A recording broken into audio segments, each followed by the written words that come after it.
We'll chant the opening mantra together. Om Sadashiva-Samarambham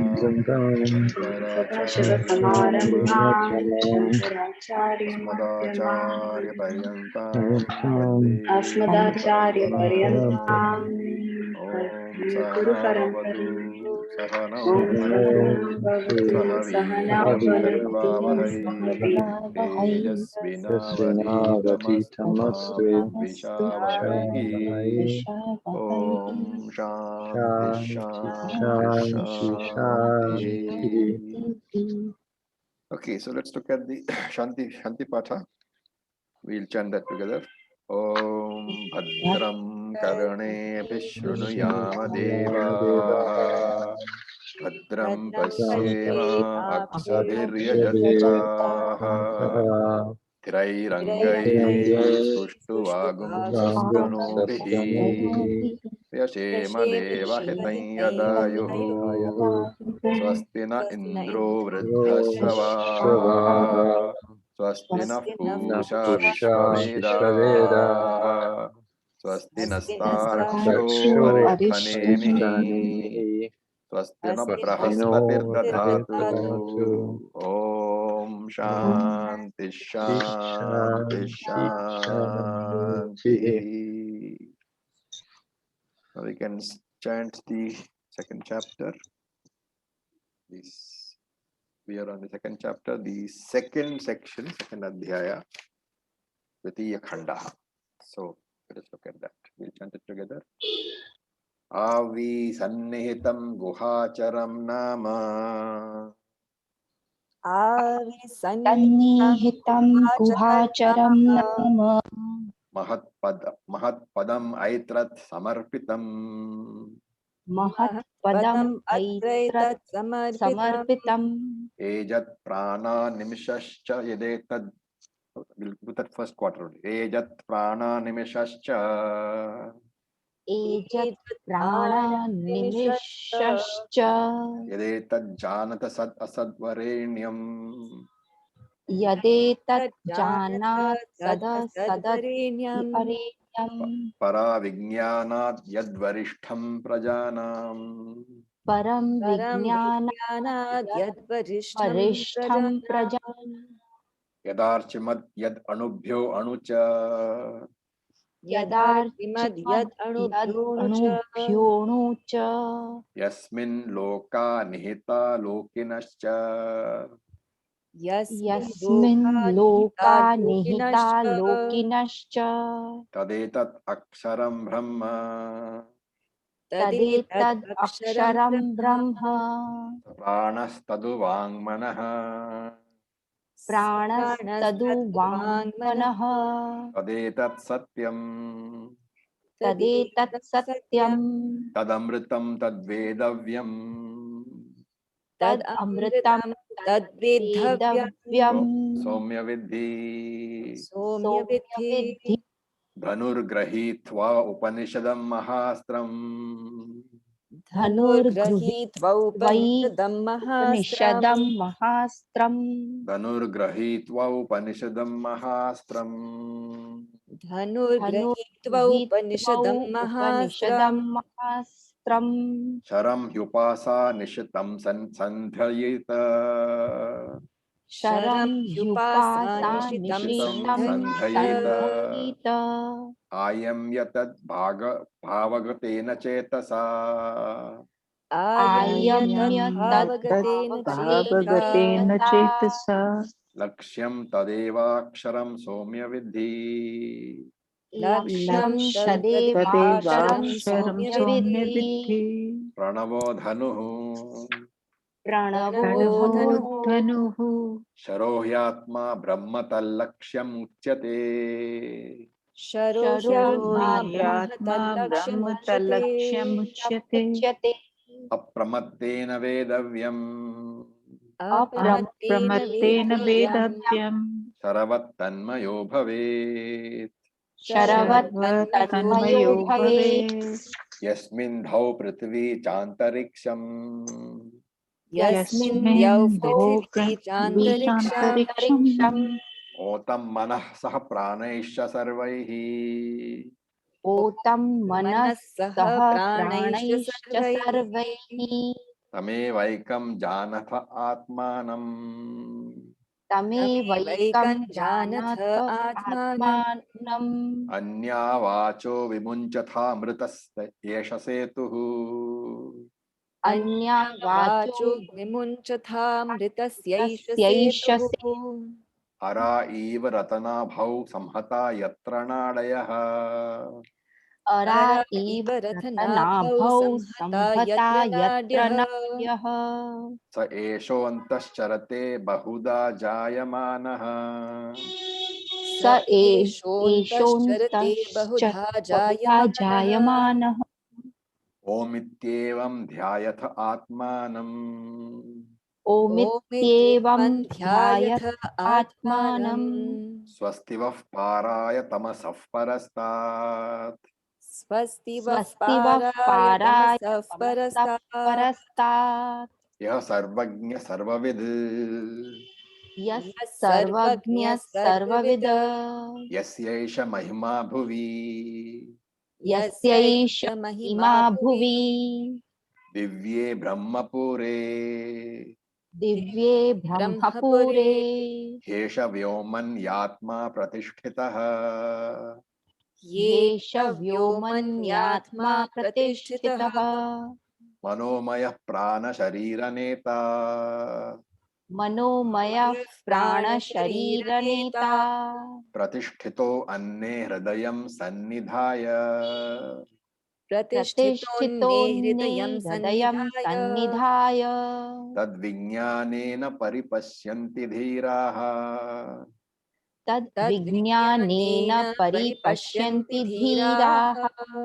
आनन्दरूपम् अमृतं यद्विभाति आनन्दरूपम् अमृतं यद्विभाति भिद्यते हृदयग्रन्थिः छिद्यन्ते सर्वसंशयाः भिद्यते भिद्यते हृदयग्रन्थिः हृदयग्रन्थिः छिद्यन्ते छिद्यन्ते सर्वसंशयाः सर्वसंशयाः क्षीयन्ते चास्य कर्माणि क्षीयन्ते चास्य कर्माणि तस्मिन् दृष्टे परावरे तस्मिन् दृष्टे परावरे हिरण्यमये परे कोशे हिरण्यमये परे कोशे विरजं ब्रह्म निष्कलम् विरजं ब्रह्म निष्कलम् तच्छुभ्रं ज्योतिषां ज्योतिः तच्छुभ्रं ज्योतिषां ज्योतिः तद्यदात्मविदो विदुः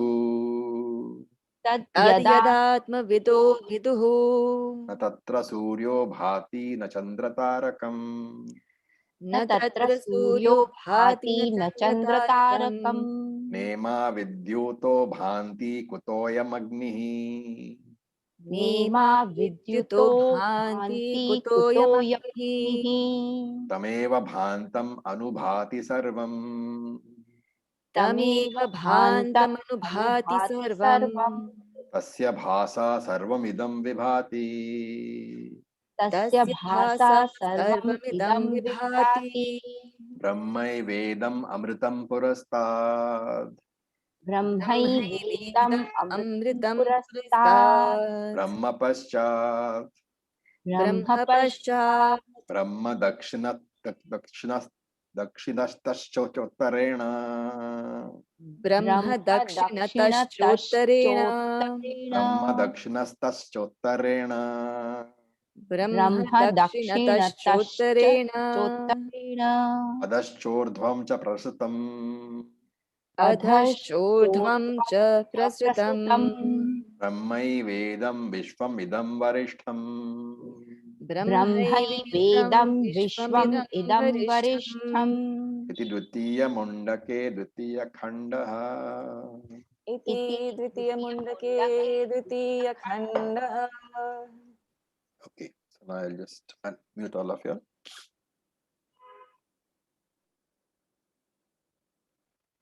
So we had completed the first verse of this second khanda in the last class.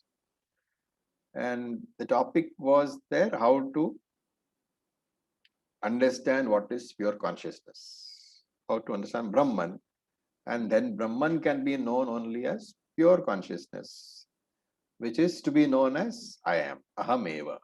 This was the, and we had said that this is a very important section because almost all the mantras, they indicate the Jivatma Paramatma Aikyam. Okay, the equation between the Jivatma and the Paramatma are indicated. Now we look at the second mantra of this second khanda. Yad Archimad, Yad Anubhyo Anucha, Yasmin Loka Nihita Lokinascha, Tad Etat Aksharam Brahma, Sapran Taduhu Vangmanaha, Tadetat Satyam, Tad Amritam, Tad Vedavyam, Somya Vidhi. That's what he says. So Yat Archimat. Archimat is from the word Archi, which means flame. So Yat Archimat, that which is bright, that which is luminous, like the flame. So the flame has a special significance. It doesn't require any other light to illuminate. The flame can be seen without the help of any other light. And therefore, Yat Archimat, that Brahman is self-illuminating. All these are adjectives. Yat Anubhyaha. So Anubhyaha Anuhu, that which is subtler than. Anubhya means that which is subtler than what Anu, the subtle. Anubhya Anuhu, that which is more subtle than the subtle. Anu also means atom. So it can be taken that subtler than the smallest available, piece of matter, which is taken as atom. Smallest, more subtle than the subtlest. And Yasmin. Yasmin means in which, where. Yasmin means where. Brahma, inside Brahman. In which? In Brahman. Yasmin means in Brahman. What is there? Lokaha, the 14 lokas, Nihita, are there. The 14 lokas are there inside Brahman. And Lokinaha, the inhabitants of the world, are also there. The world is, the 14 lokas are there. The inhabitants of all the 14 lokas are also there. And Tad Etat, that, this Aksharam, indestructible Brahman. That is this indestructible Brahman. Tad Etat Aksharam Brahman. So he is defining Brahman. Then Sapranaha, that life. Tadu, Tat U is, it's a, for emphasis. Tadu, that alone, only that is what Vak and Manaha, speech and mind. Tad Etat, that this Satyam, the reality. Tad Amritam, that is immortal. Tad Vedavyam, that is that which is to be understood. Vedavyam is an imperative form of usage, saying that you have to understand this only. Hey Somya, you should, hey dear one, Vidhi, you should understand. A very profound mantra. And in simple English, if you want to know the meaning, well, it's not so simple. So anyway, so that which is the Aksharam Brahma, which is luminous, Archimat, which is subtler than the subtlest, and in which all the 14 lokas and the inhabitants are situated, full stop. Then that is prana, that is the speech and the mind, that is the truth indeed, that is immortal.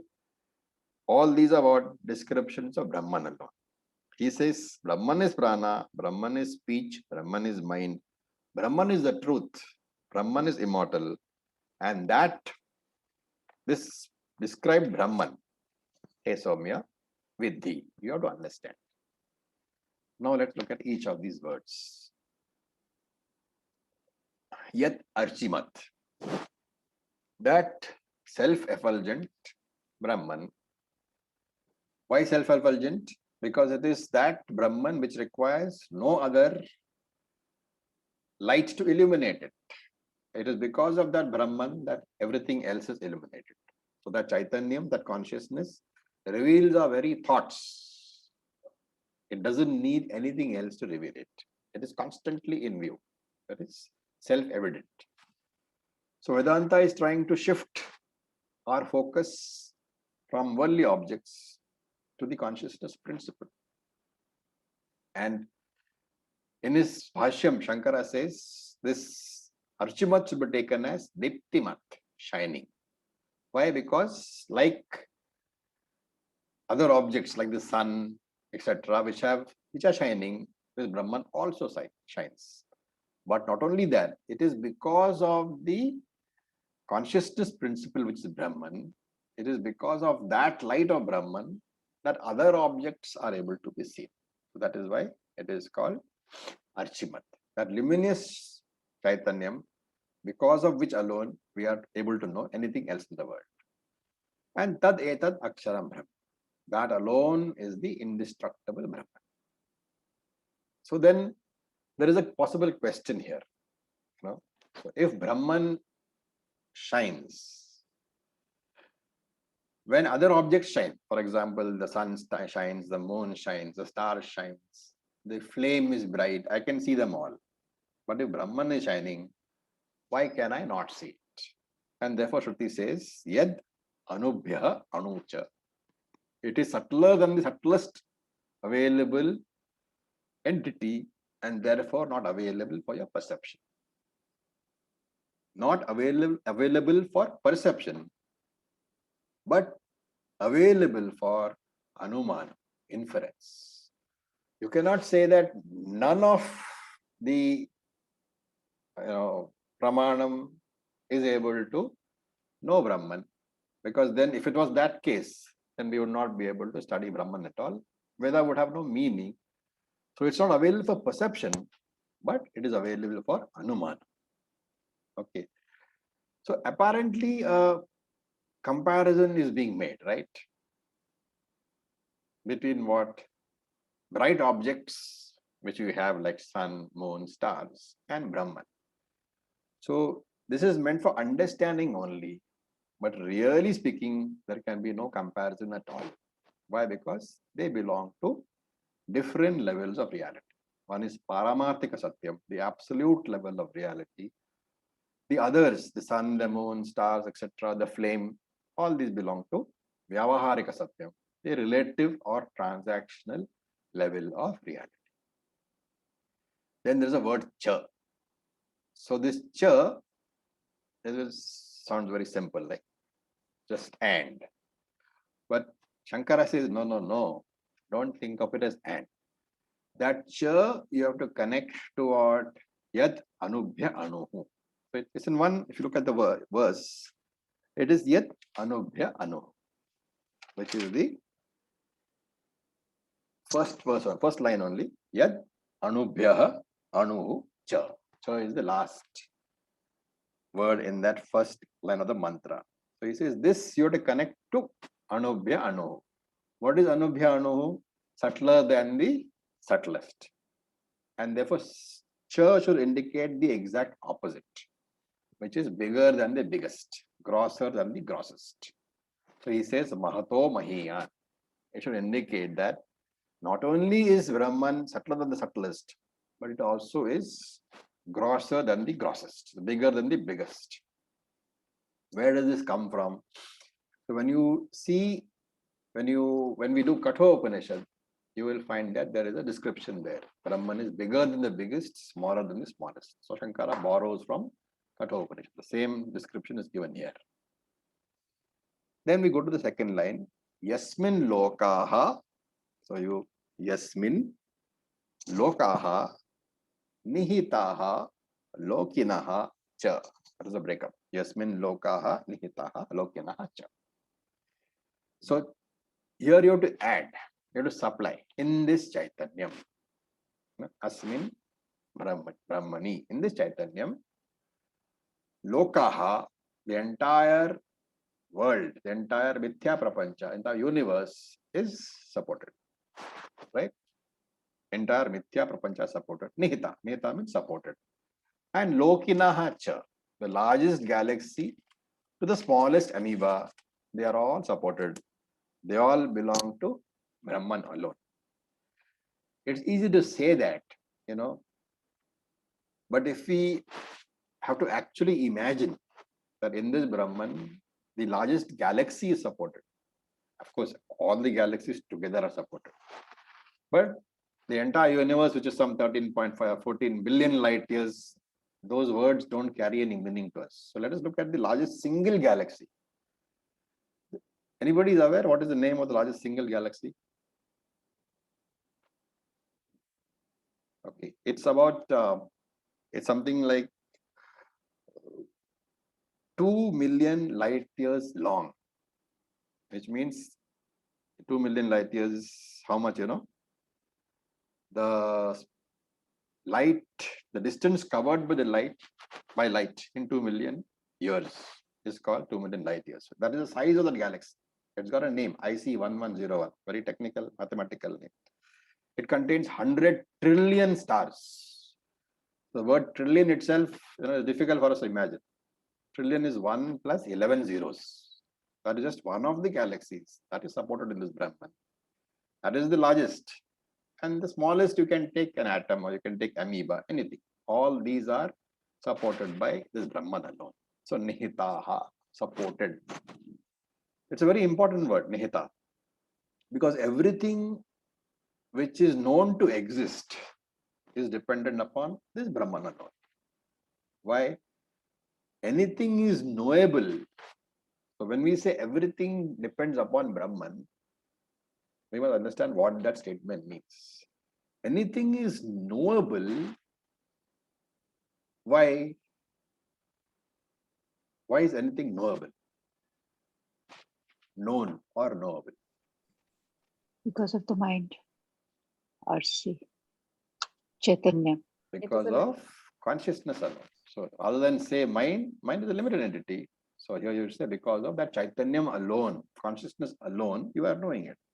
And that is why, because you can know something only because of consciousness, the existence of anything is dependent upon consciousness. That is why we say that everything is dependent upon Brahman, which is that very consciousness, which is what you are. And therefore, what we need to get from here is that Anatma depends upon Atma for its existence. Anatma can have no existence without Atma. Then he says, Saha Pranaha. That Brahman is like Prana. Why? Because all living beings depend upon Prana for existence. And similarly, any activity of any living being depends upon that living being breathing and being alive. So it's compared to Prana here. That Brahman is the Prana alone. Because any activity depends upon this Brahman alone, this consciousness principle alone. Then, so that in the third line, that pranas, you break into pranaha plus tad u vangmanaha. So u is a, it's an exclamation mark, or it's lending emphasis. So tad u vangmanaha. So indeed is that speech and mind. Vang, speech, manaha, mind.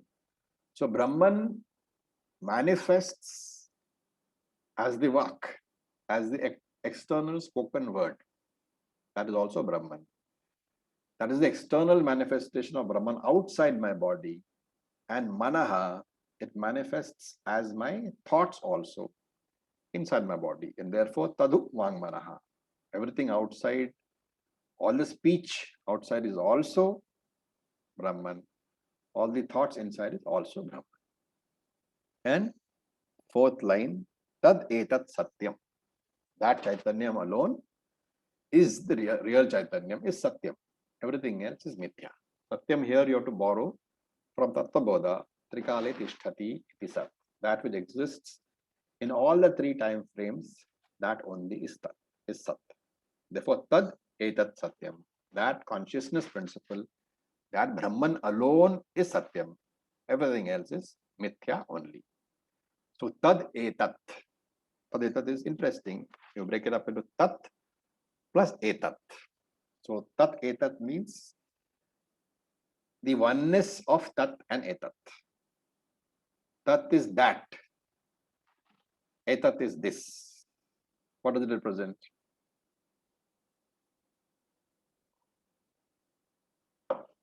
Something close to us and distant to us. That this is close, Too general that reply. is distant. No, that's too general reply in the context of Okay. this. Paramatma and Jivatma. Paramatma and Jivatma. You every prayer, every class ends with a prayer, no? Purnamada, Purnamidam. Ada is equal to Tat, that. Idam is equal to Etat, this. So Ada Tat represents what we call Tat Padhartha Chaitanya. And Etat represents Tvam Padhartha Chaitanya. That Brahman, which is qualified by Tat, which is the,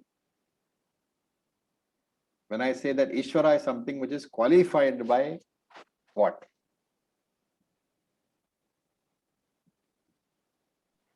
Ishvara is By the word that, you see. the word that represents what? Which is everywhere. Paramatma. Yeah. All So when you pervasive. say Ishvara and you're trying to relate it to Brahman, then you have to say that Ishvara is Brahman qualified by Maya. Similarly, Jiva is Brahman qualified by what?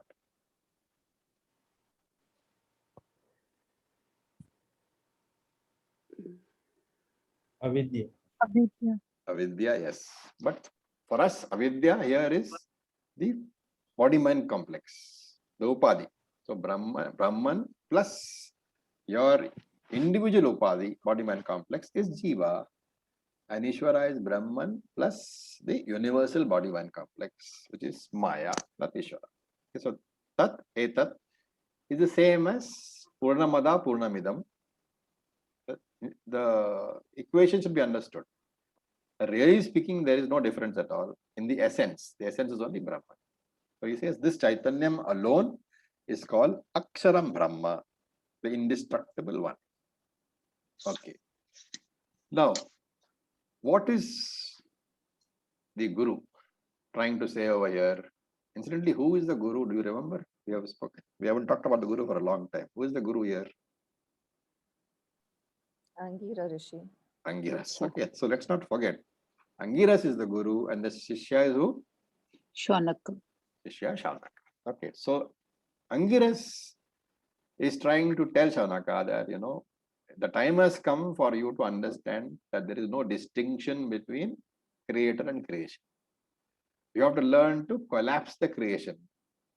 The creation and the creator should both be dissolved.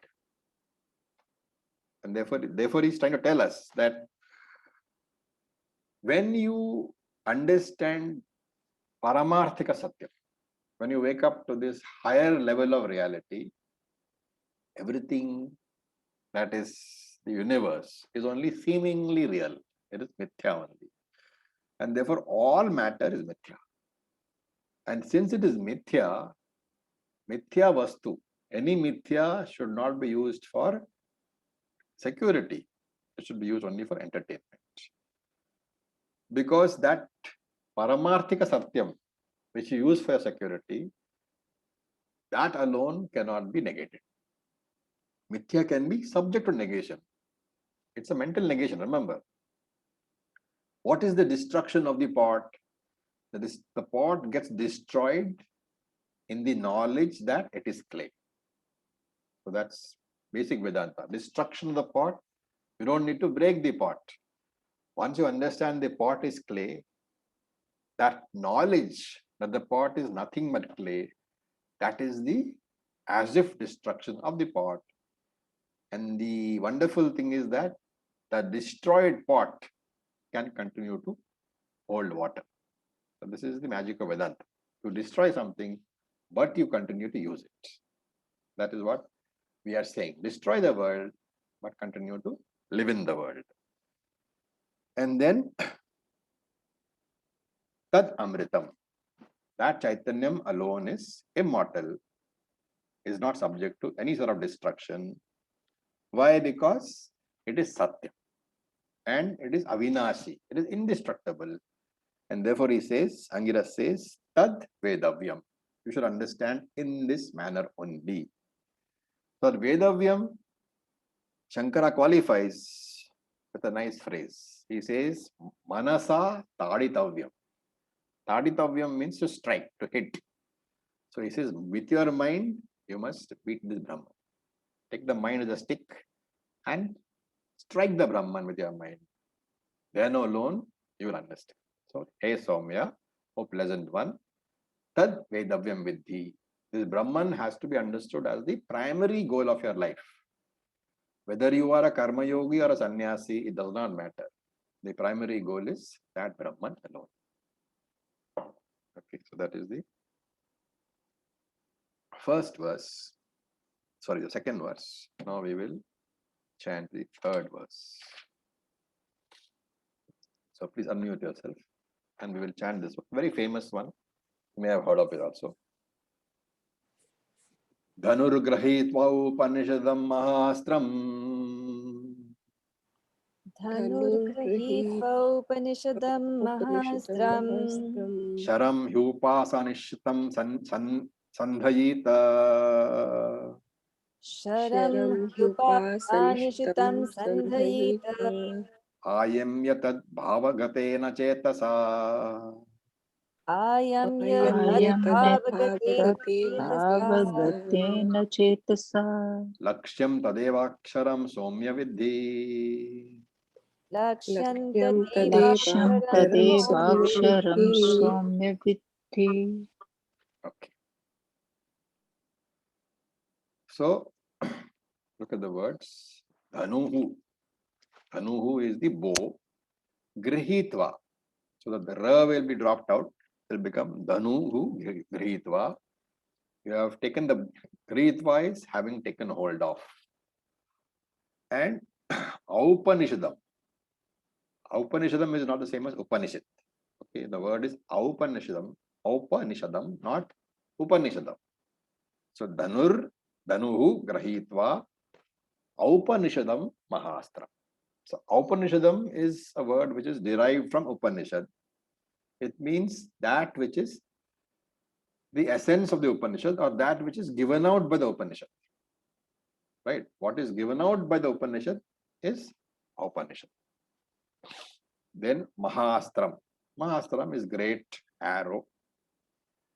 The next word is Sharam. Sharam, Mahastram is, sorry, great weapon. Okay, great weapon. Sharam means arrow. He is, of course, indeed. Then you have to break that word up. He plus Upasa Nishitam. He indeed. Upasa Nishitam. Nishitam means to sharpen. Upasa is Upasana. So Upasa Nishitam is that arrow which has been made sharp by practice of Upasana. Sandhayita, fixing. Ayamya, having drawn back. So this refers to pulling back the arrow on the string.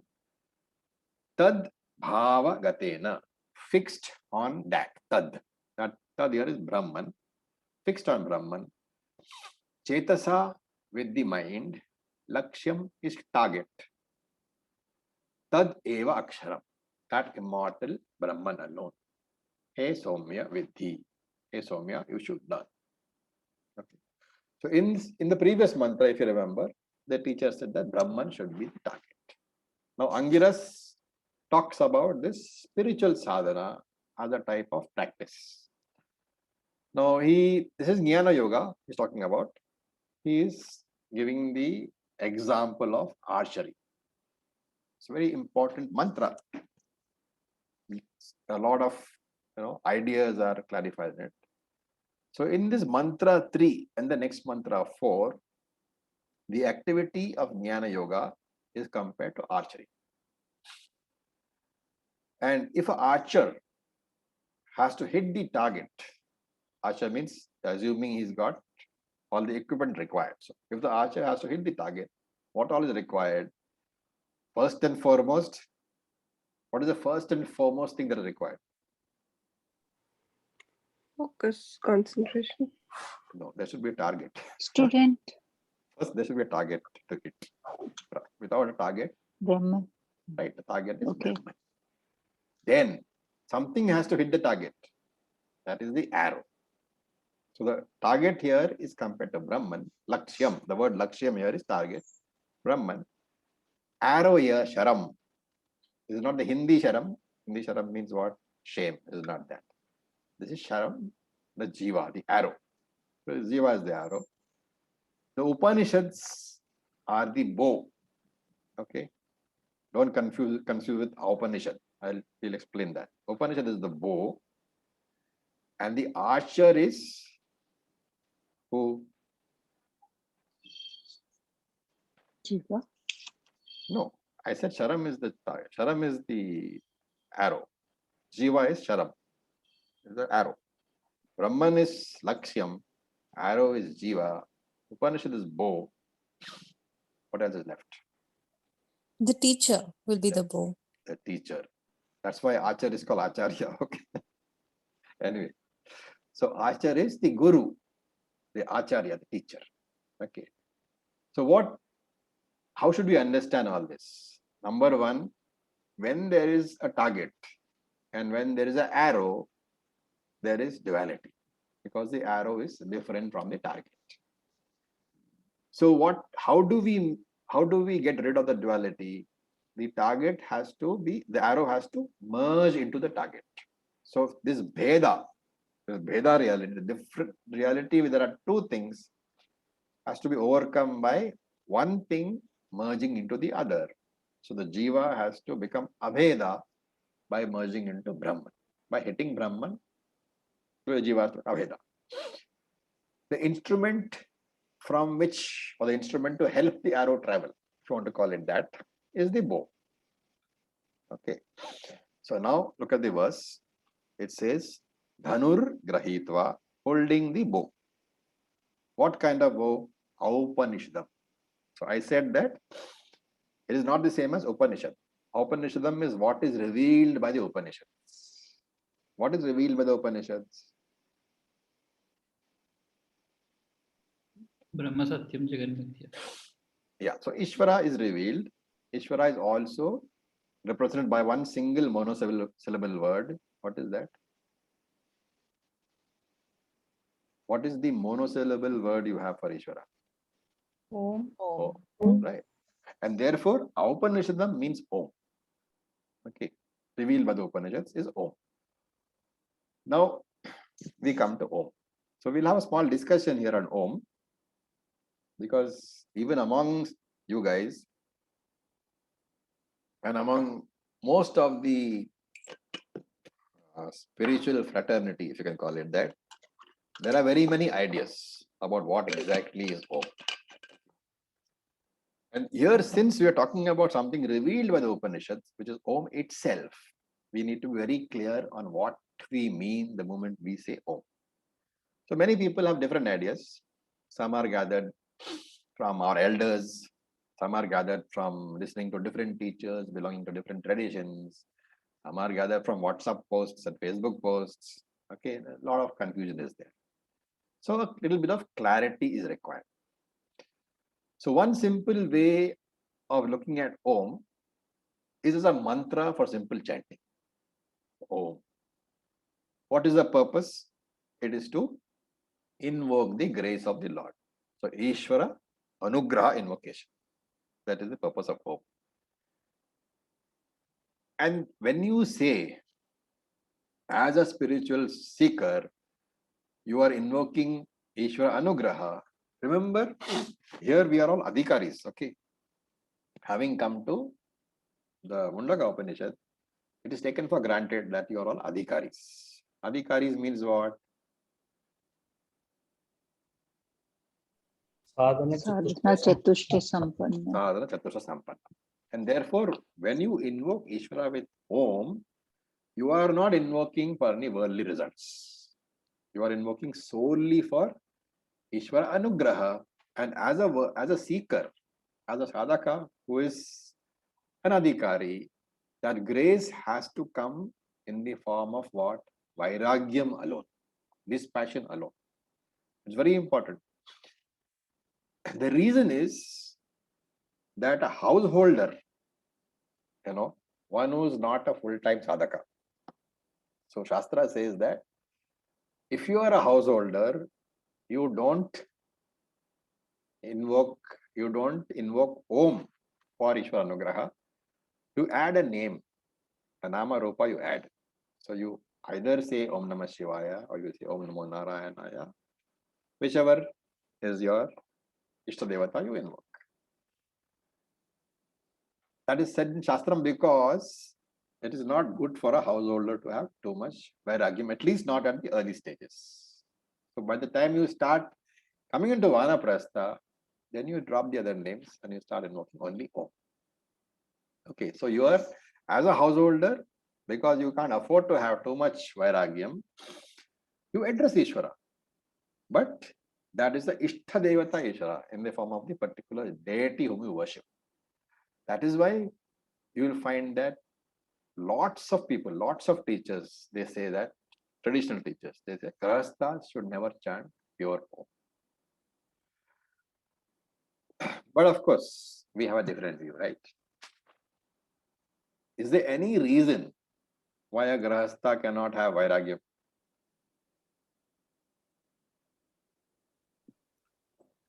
If he stops earning and accumulating things, he may not support the brahmachari and the sannyasi.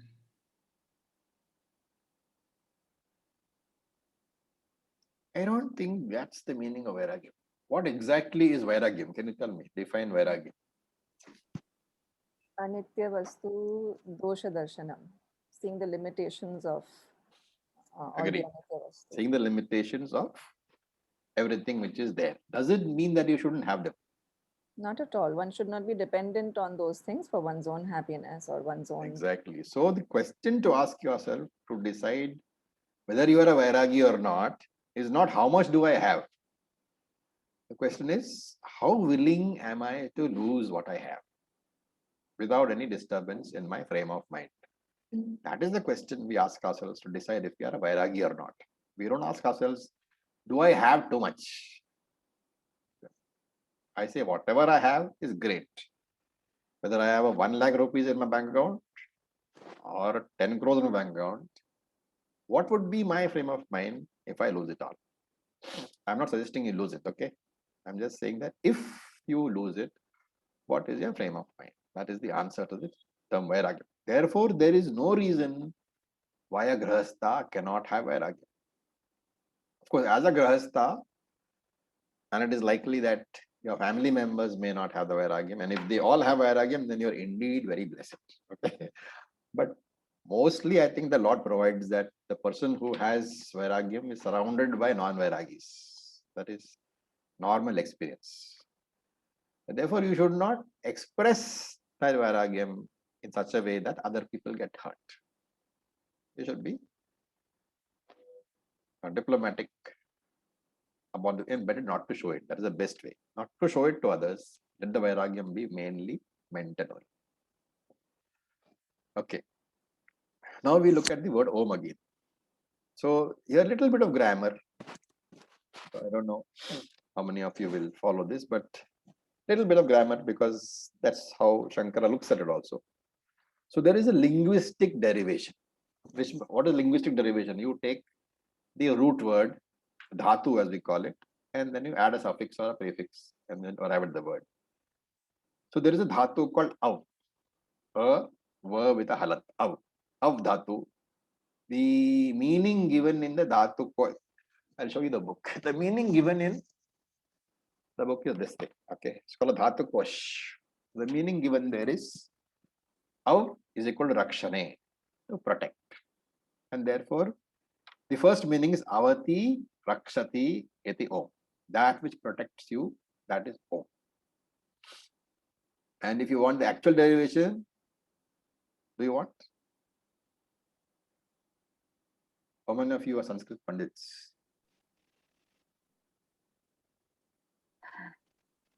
No, I don't think anybody is Sanskrit Pandit. Okay, so I'll skip the derivation. Let's not bore you to death. Acharya, it will be interesting. Although none of us are Pandits, it will be interesting to know. Okay, so you take the dhatu av And there is a pratyaya, a suffix called man to be added. So av plus man. When you do this, there is a rule that when the suffix man is added, the av is replaced by u. Okay, so you don't have avaman, you got uman. And there is a further rule saying that because of the man suffix, the u turned into o, and therefore you got something called oman. Now you're getting there, right? So av man becomes uman, becomes oman, and there is a rule called tilopa. Lopa means to chop off. The tilopa rule says that the last syllable should be chopped off, which is half na. So from oman, you chop off the half na, it leaves you om. Om is the protector. It's considered as mangala suchaka, a lakshanam pointing towards mangalam. And that is why we say chanting of om is mangalam. Remember that the om symbol, is it there in the Varnamala? No, Acharya, it's not that. No, om symbol is not there in the Sanskrit alphabet. It is something which has been, Derived. derived, or it's meant more of as a verbal symbol. Pratik. Pratik is a verbal symbol. So om is not a member of the alphabet. It's a pratika, a verbal symbol of Ishvara, of om. That is the first linguistic meaning. Then of course there is the more easily available, more generally known phonetic meaning, that om consists of three components, three phonetic components: a, u, and ma. So a is the first sound from a baby's mouth. So it is taken as the first sound. And ma is the last sound made from the mouth of an old man when he's kicking the bucket. So to say, right? So that will be the last sound ever made. So a plus ma, and in between is your life. So all the sounds are there. So a represents the first sound, ma represents the last sound when the mouth is, so a represents the first sound when the mouth is first opened. Ma represents the last sound when the mouth is finally closed. All sounds in the middle are represented by u. So a, u, ma. In fact, everybody's world begins with a, is full of u, and ends with ma. So that is om, the name for Ishvara. Does it make sense? I think the second one was more interesting than the first one, right? The derivation was actually very interesting, Acharya. Ava and man. Yeah. So that, unless you know a little bit of rules, it doesn't make sense. But that's the actual way it's derived. But also the Varnamala, the Sanskrit Varnamala, also is representative of sort of creation, right? From the inside, the is like the first sound from the inside, and then ma ending with the touching of the lips is representative of all things exterior, externalization. That is also there. And then all the things in between. Yeah. So it's also said that it's all fallen out of Shiva's Damaru. When he played the Damaru, all the alphabets fell. All stories. How should we take that, Acharya? Okay. Then there is one more and more important meaning for us, which is the Vedic meaning. Okay. Now this, we haven't done the Upanishad. It is called Mandukya Upanishad. But the first two mantras, they cover it. So I thought I would cover it here since we are talking about Om. So the first mantra from Mandukya is Om, Om Ityetad Aksharam Idam Sarvam. So you can break it up into Om Iti Etat Aksharam Idam Sarvam. So Om Idam Sarvam is everything here. Aksharam is Akshara. Right? Everything here is Akshara. So Om is everything which is here, and that is Om is Aksharam Brahman. And remember, like what we said in the last derivation, once you have chanted Om, you have covered all the possible words, beginning with a, ending with ma, because of the explanation we gave in the last derivation. When you chant Om, you cover all names, and therefore you cover all forms, because every name is represented by a form. So when you chant Om, you cover all names and all forms, which means what? You have covered the entire Karanam, the entire Karyam. So the entire Srishti, the entire creation you have covered. Because creation is nothing but names and forms. So chanting of the Om covers the entire creation. And whatever is left after chanting the Om, which is the silence after the Om, that is also Brahman. The entire creation is also Brahman. What is left after Om, the silence, is also Brahman. So the entire creation is what? Karya Brahman, the product Brahman. And the entire silence after that is Karanam Brahman, the creator Brahman. And even though there seem to be three different elements, Ma, there is actually only one, as you saw by the linguistic derivation. It is only Om, which is a single syllabled, alphabet, Om.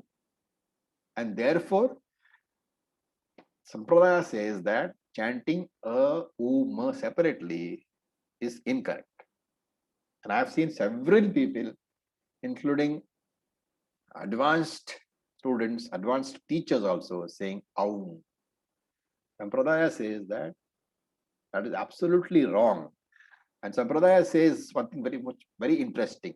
He says, if you chant Om in this manner, Aum means you chant Om in any manner other than Om, then you incur the same papam as what, as if you are breaking up somebody's marriage. So that is the papam that you incur if you chant Who says Aum. that? Where is that said? Just I- out of curiosity. What an Somewhere, some Shruti Vakya is there. So you should not break up a husband and wife. And therefore, don't chant Aum. Chant only Om. Okay. Right.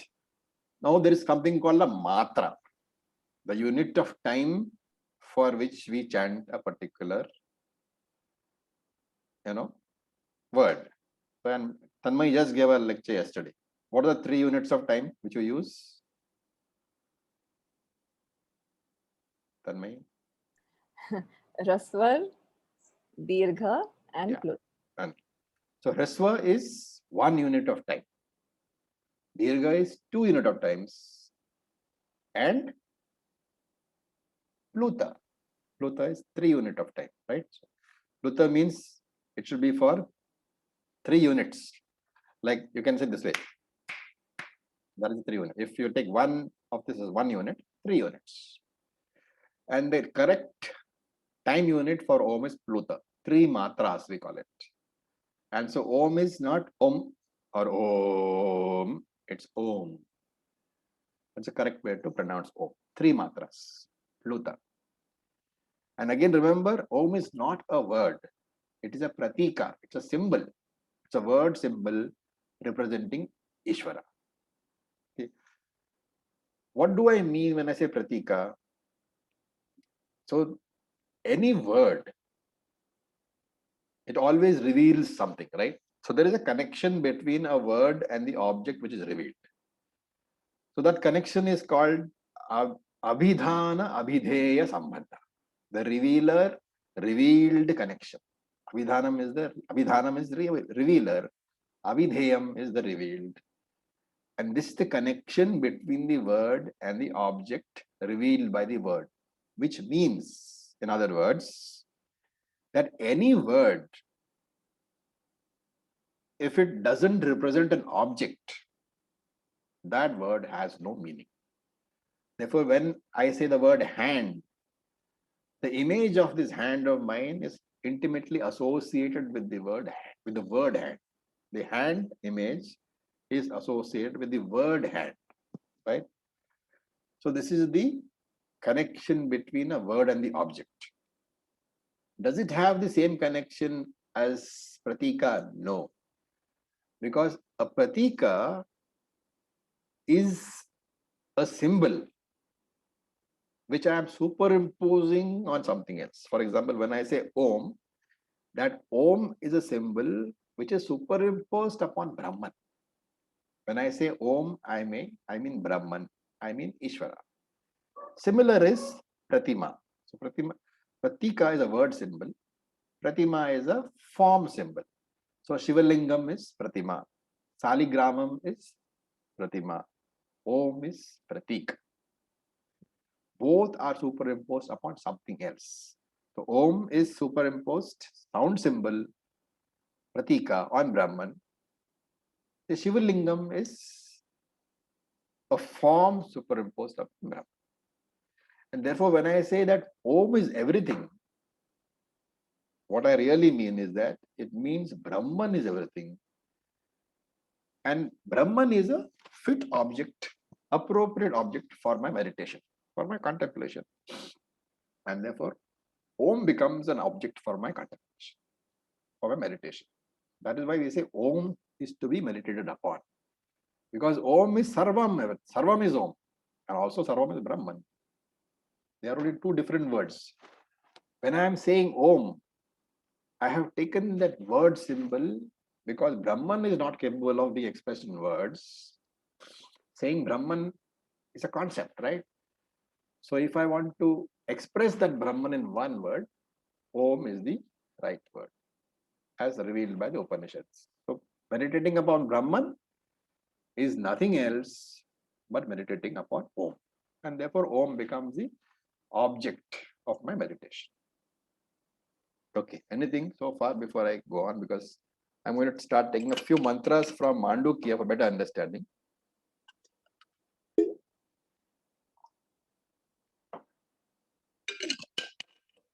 So I said, I give the first mantra, Om iti etad aksharam idam sarvam. Om is everything here.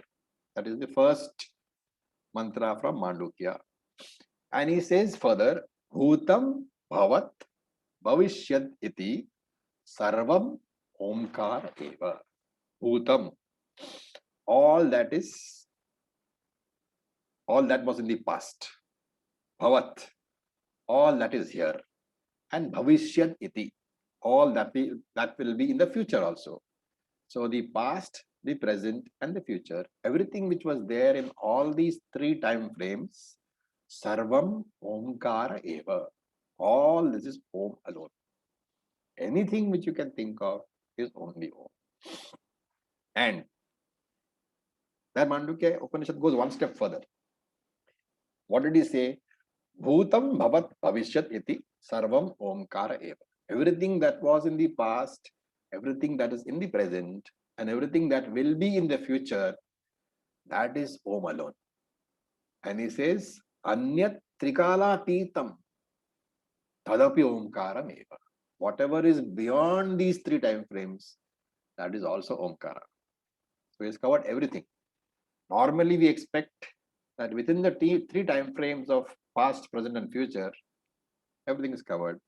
But here he says, no, if there is anything which is beyond those three time frames, remember that is also nothing but Omkara.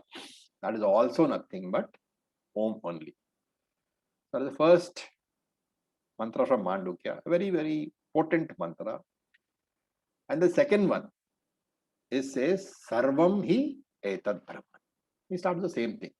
Sarvam hi etad Brahman. Brahman is all. And therefore, obviously, Om is all. Om is everything. And this is the Mahavakya which you may have heard. I am Atma Brahman. This is the second part, the second line of that second mantra. Sarvam hetad Brahma. I am Atma Brahma. Soyam Atma Chatushpat. That is the second mantra. I am Atma Brahman. So it says, this Atma is Brahman. And therefore, Om becomes a symbol for Atman. Atman here is your own self. This is the main mantra which gives the identity, the main Mahavakya. I, the Atman, am no different from Brahman. Om becomes a symbol for Atman and Brahman. And Soyam Atma Chatushpat means Saha, I am Atma Chatushpat. Chatushpat is 4 pieces. This Atma can be said to be in 4 pieces. So, U, A, Ma. These are all alphabets having 1 unit of pronunciation. matra which we talked about last, these are all hrisvas, means pronounced in one breath. U, one breath. Ma, one breath. U, ma. And therefore they are called matras. So he says, Chatushpat, there are 4 matras. One is one is U, one is ma, and one is the silence where there is no matra, and therefore it is called a matra. So that Atma, this Brahman, consists of U, ma, and a matra. The a matra is also called Turiam. The word Turiam is used for Olma, the a matra, the silence. And this is important because very often people say U, ma are 3 states and Turiam is a 4th state. Remember, it is not a state at all. There is no, it cannot be a state. A state is avastha. Avastha is avastha trayam, right? All anatma only. So we are not talking about avasthas at all. 4th Turiam, amatra, refers to the silence. That silence is the foundation on which a, u, and ma are superimposed. And since a, u, and ma, what do they represent in this explanation? A represents Jagrada Avastha, U represents Swapna Avastha, Ma represents Sushupti Avastha. And these are all supposed to be adhyasas. All are superimpositions upon what? The U, Ma, the Jagrad, the Swapna, and the Sushupti Avastha. They represent the entire Prapancha, entire universe. And that universe superimposed upon this amatra, this Turiam. And therefore, Turiam represents Brahman alone. It is called amatra because in that Turiam, you don't have any avastha at all. There are no matras, neither a, neither u, nor ma. And therefore, at this understanding of the u, ma is important. This at 2 different levels. You have to understand them at 2 different levels. At the individual, at the microcosm level, Vyashti, at the Vyashti level, at Samashti level, at the macrocosm level. So at Vyashti level, represents Jagrada Avastha, which is Vishwa. I hope you have not forgotten your Tattva Bodha. I am not planning to explain. Vishwa is represents Vishwa at the Vyashti level, at the microcosm level. At the macrocosm level, what does A represent?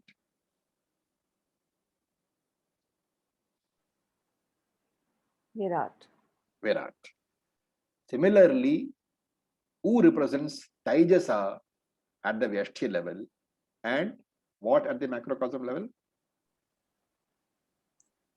Hiranyagarbha. Hiranyagarbha. Similarly, Ma represents Pragnya at the Vyashti level and Antaryami at the Samashti level. And that is why I said when you put A and U plus Ma, you will find that the entire universe is taken care of. And that entire universe is mithya. And therefore it is based on what? On Satyam alone. That Satyam is the silence, the Turiam. And there is a logic. The A merges into the U, right? The waker, Vishwa, he merges into the sleeper, U. The sleeper, U, he merges into the Sushupti Avastha, Jiva, Ma.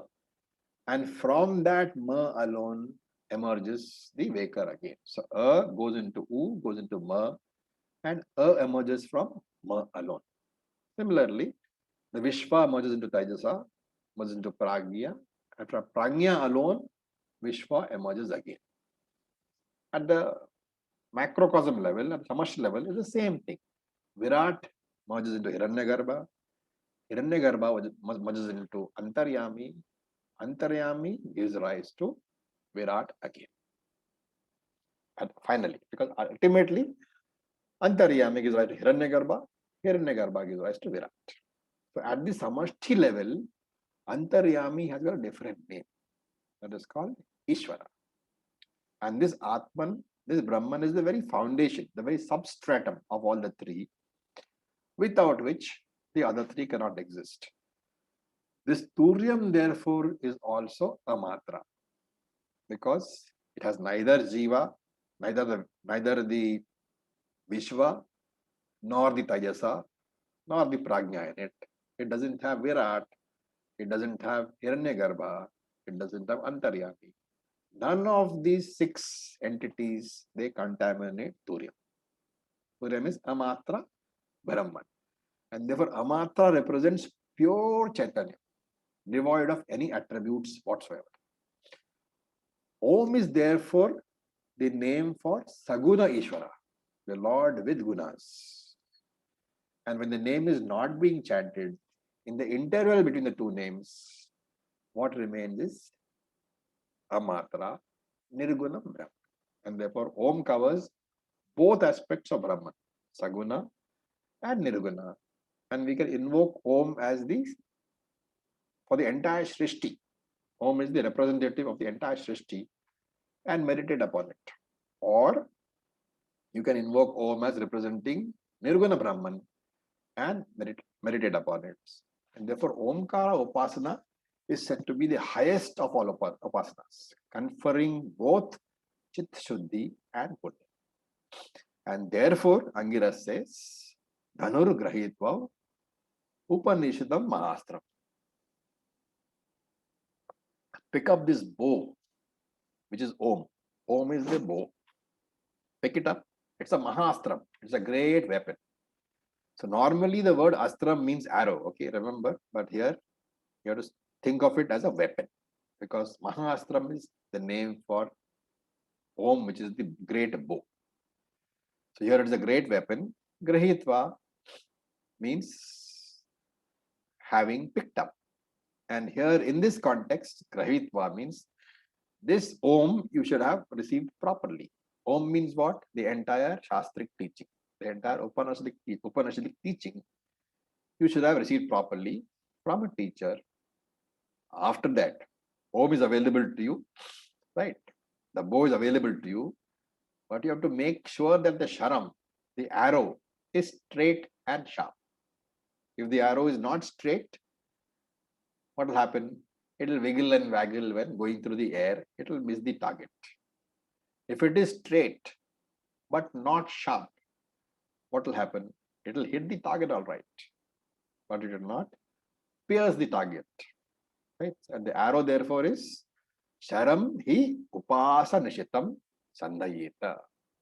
Having sharpened the arrow, in this case, it is the Jivatma.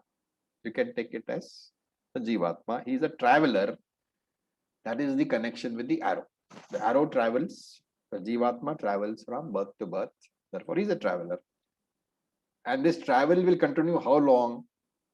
The arrow will continue to travel till it hits Brahman. Right? Whether in this life or not, the destination is Brahman alone. And therefore, if you don't want the arrow to travel too long, you should sharpen the arrow and keep it straight. And the archer, the bowman, poor fellow is the Acharya, right?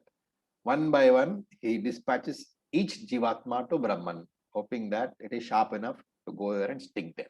And therefore he says, he upasa nishitam. The arrow sharpened. Nishitam is sharpening the arrow by upasana and karma yoga, meditation and karma yoga. So karma yoga and upasana yoga, which gives chitta shuddhi. That is the appropriately fit arrow. And therefore we said before using the bow, we have to make sure the arrow is straight. So all the Asuri Sampat, which we saw in the Bhagavad Gita, they all have to be removed. The Asuri Sampat makes the arrow crooked. The Jivatma is crooked. And therefore he has to live a life full of virtues, ethics and morality. All these are compulsory for Jnana. And even if it is a powerful bow and a straight arrow, the arrow will not travel if it is crooked. And therefore you have to come to Chitta Shuddhi. So after Karma Yoga, the arrow will become a straight arrow. Then what do we need Upasana Yoga for? To make it sharp.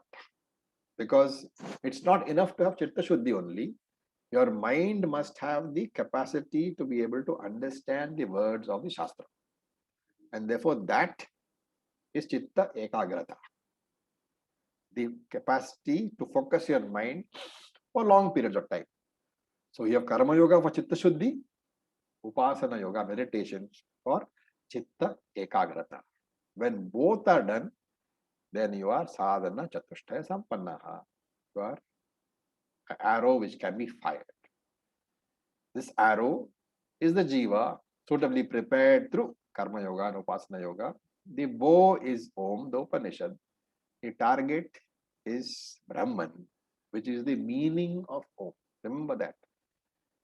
The bow is Om. That's why I said there is a word and there is an object. The bow is Om. The object of that word Om is Brahman alone. Sandhayita. Sandhayita is Jivatma has to be put on the bow. The bow is the Shastram. This is a scriptural teaching. Fixing the arrow to the bow, which is what is meant by Sandhayita. Fixing the arrow to the bow. This is what we mean by Shravanam, Maranam, Nididhyasam. After coming to Shravanam, one has to focus one's mind and tad bhavagatena chetasa, with a committed mind. Committed to what? Omkara alone. That Brahman. I am here. Pulling the bowstring. I am here literally means pulling. You have to supply here bowstring because of the context, you are pulling the bowstring. Angiras doesn't say bowstring, but it's a context. Therefore, you have to supply. And here also, it's a very nice symbolism. Before the arrow can be fired, which means before the arrow goes forward, the string and the arrow attached to the string, it must be pulled inwards. Then alone it can go out. Without being pulled inwards, the arrow will not be going out at all. And the same way, before coming to Jnana Yoga, one has to withdraw inwards, move away from the external world, develop Vairagya. An externally focused, preoccupied mind will not be able to understand the Upanishads. And this is the symbolism of drawing the arrow inwards, the inward turning of the mind. The introversion is extremely crucial for all Vedantic sadhakas. For an extroverted mind, Upanishad will appear irrelevant. For an introverted mind, he understands the true value of the teaching. After that, tad eva aksharam lakshyam vidhi. May you strike the target, which is aksharam Brahman alone. May you, vidhi should be understood as, may you successfully strike the target, O pleasant one. And not only strike the target, after having struck the target, don't fall off. You should remain embedded in the target. So you have to chant Om and stay with the chanting for a length of time. Only then will the meaning of Om be owned up by me. So it is, Om is that consciousness which is present always, not only in every thought, but also in the absence of thoughts. Because when I say I had no thoughts, you are saying that I was conscious. Only because I was conscious, I know that I had no thoughts. Therefore, the absence of thoughts and the presence of thoughts, in and through all of them, consciousness exists. Because of which, I must learn to recognize that every thought is pervaded by Brahman. Just like the entire world is pervaded by Brahman, every thought is pervaded by Brahman. Once I understand that whatever kind of thought I'm having, ultimately that thought is visible to me only because it is in and throughout pervaded by Brahman. Then you will see that thought will no longer disturb you. So when thoughts are there, they need not disturb me. When thoughts are absent, I must recognize Brahman in the absence of the thoughts, in the very silence of the thoughts. And Shankara introduces the next mantra, saying that the details of the bow mentioned in the mantra, in this particular mantra, they are given. So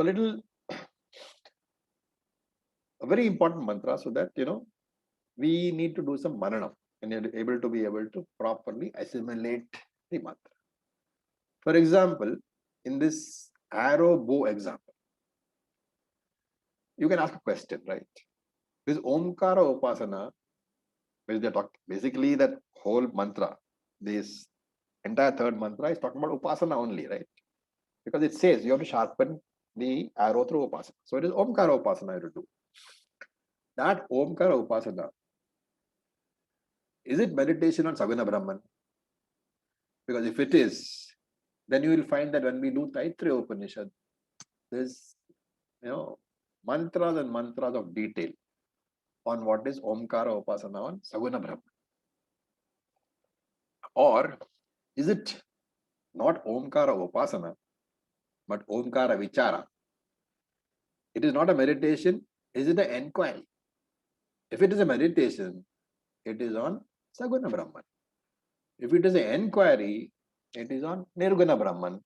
And if that is the meaning you take, then you will find that Mandukya talks about it. Mandukya Upanishad talks about it in Avasthatraya analysis. Which one is it? So Shankara does not clarify. Okay. Very cleverly, Shankara does not talk about this at all. He leaves it to us to decide. But there are commentators upon the Bhashyam, upon Shankara Bhashyam, and they are called Tikakaras. Okay. Tikakas.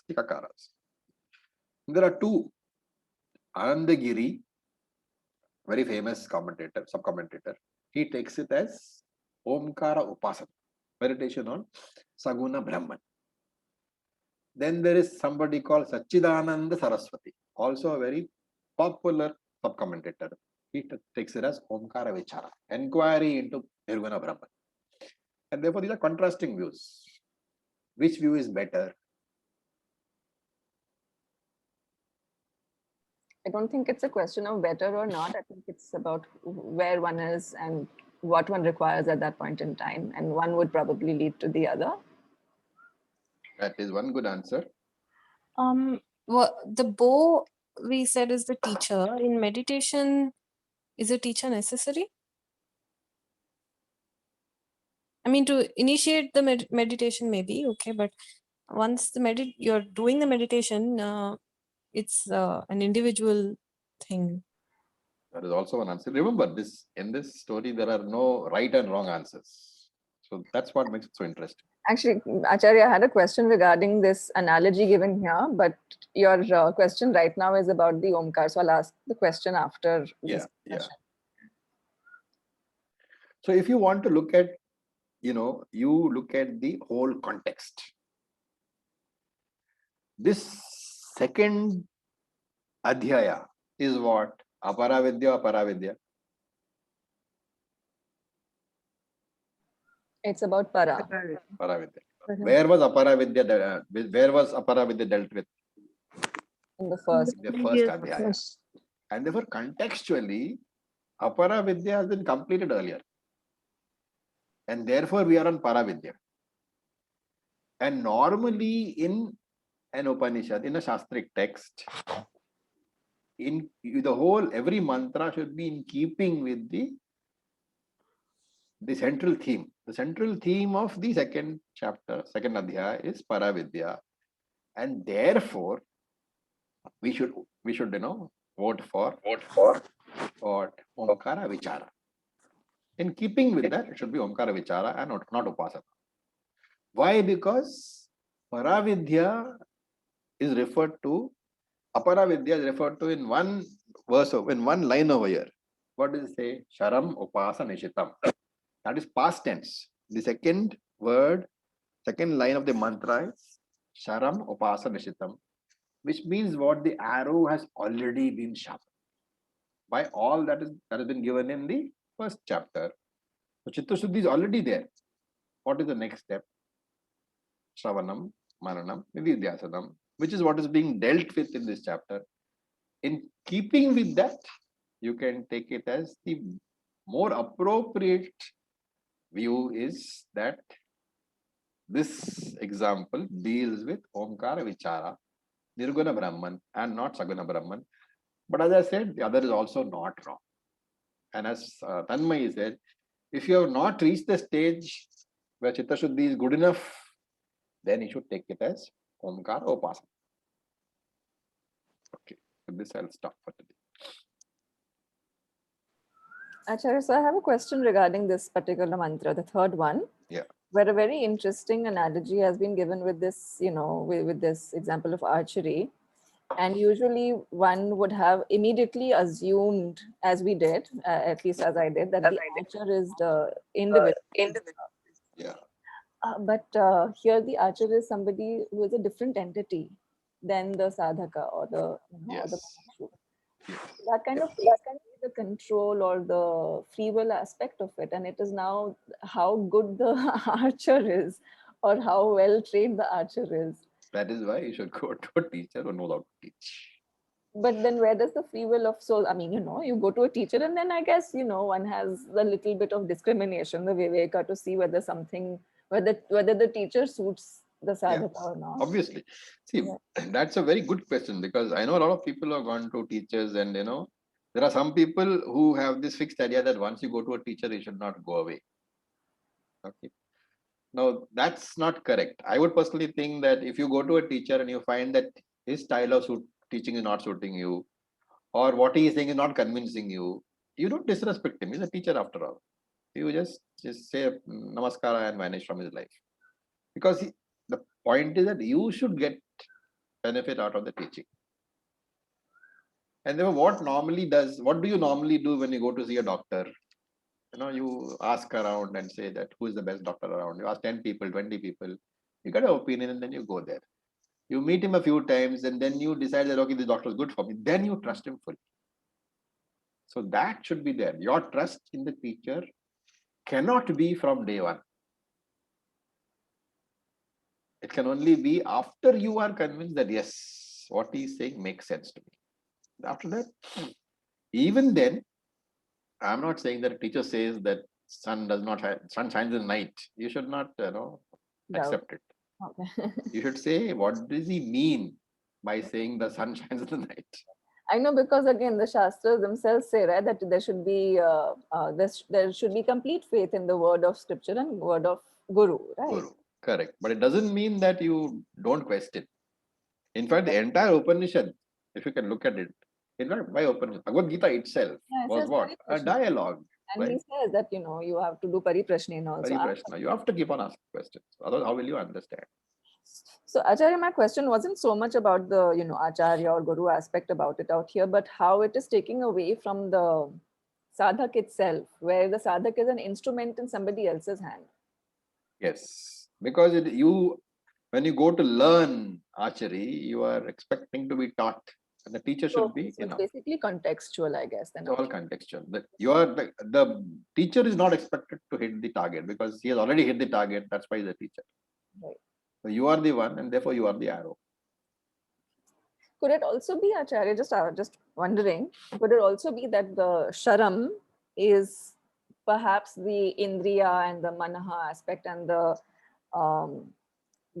archer is the jiva? Could it be taken in that way also? It could be, but the free will resides in the sharam itself, right? In the subtle Right. body itself. Okay. This you have to fit in with Krishna's overall, the entire teaching of the Vedas is that you have to go to a teacher. Yes. So this fits in with that. In fact, this is a complete mantra. It tells you exactly what is the way you go to get your moksha. Right. Okay. All right. Thank you. Any other questions?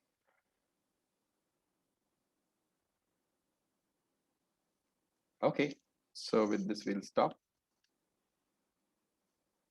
Om Purnamadav Purnamidam Purnat Purnamadachyate Purnasya Purnamadaya Purnam Eva Vashishyate. Om Shanti Shanti Shanti. Om Tat Sat. Om Namah Shivaya. Have a great weekend, guys. Thank you so much, Acharya. Thank you.